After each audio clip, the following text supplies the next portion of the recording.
Será que a hipnose é cientificamente comprovada? Será que tem como a gente comprovar cientificamente que a hipnose auxilia em um tratamento? Hoje a gente vai falar sobre isso, trazendo as minhas impressões práticas como terapeuta e juntando com o que eu vi dentro da psicologia. Por que eu quero falar sobre isso aqui? Hoje a gente fala muito sobre prática baseada em evidências na psicologia e a hipnose é relegada por alguns como uma pseudociência. Eu quero mostrar que para ser pseudociência é preciso que a hipnose tenha uma afirmação extraordinária, tenha regras rígidas, tornam ela não falseável, o que não é o caso da hipnose aqui.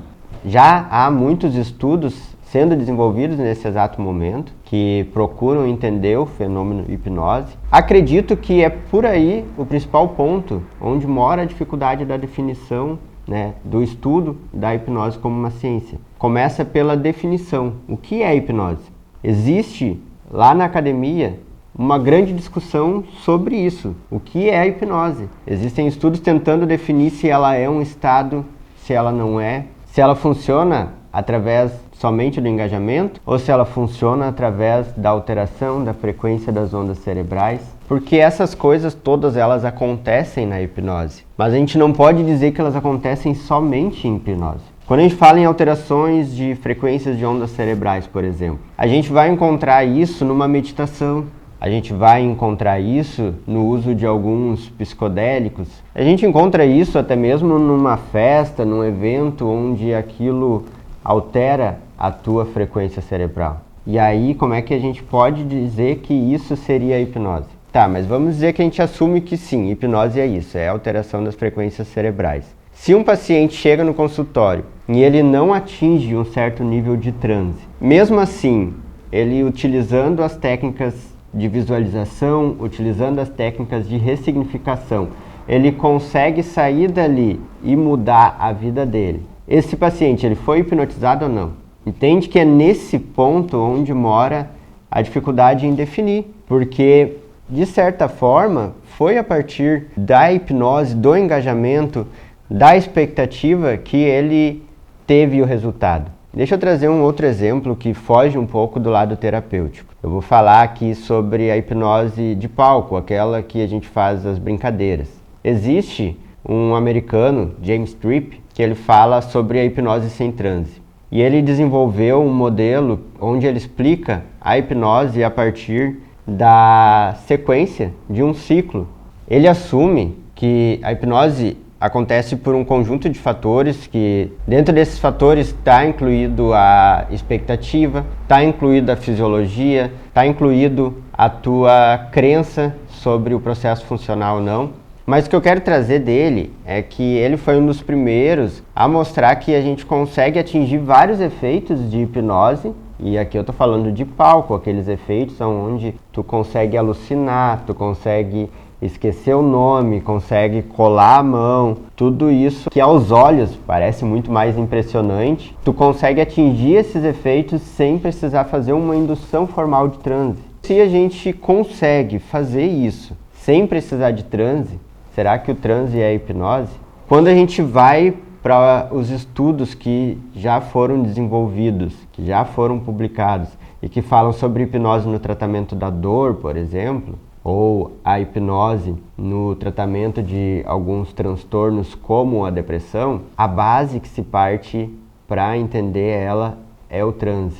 E aí, volta, por exemplo, no vídeo anterior onde eu falo das técnicas de terapia do esquema, que são técnicas que a gente já usava em hipnose.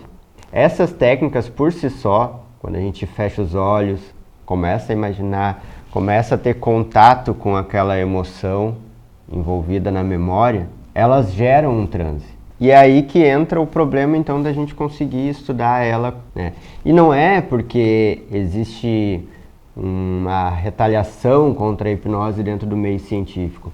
É que quando a gente fala em produzir ciência, a gente precisa ter tudo isso muito bem definido. Quando a gente publique um artigo com essas provas de eficácia, essas pontas soltas não sirvam para uma crítica, para uma revisão.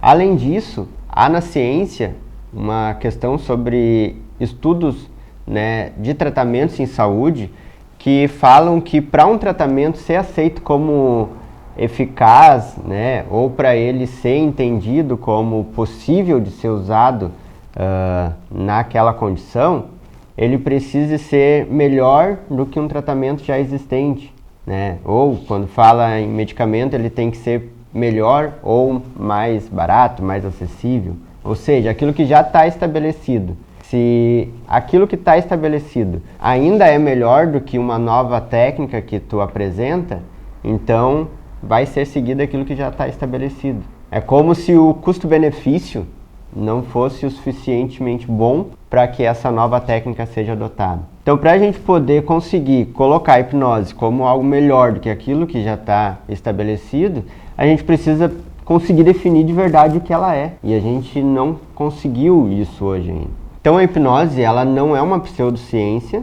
em primeiro lugar, porque ela não tenta se dizer científica.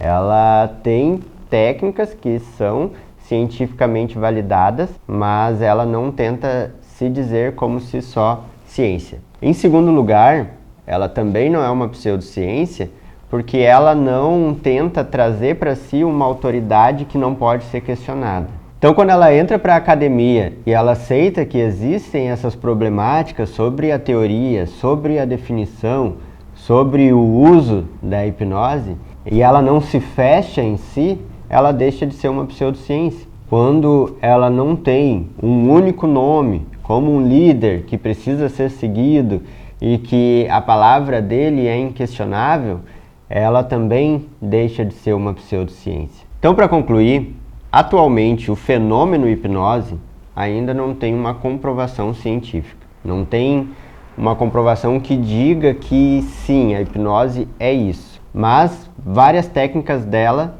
já são validadas.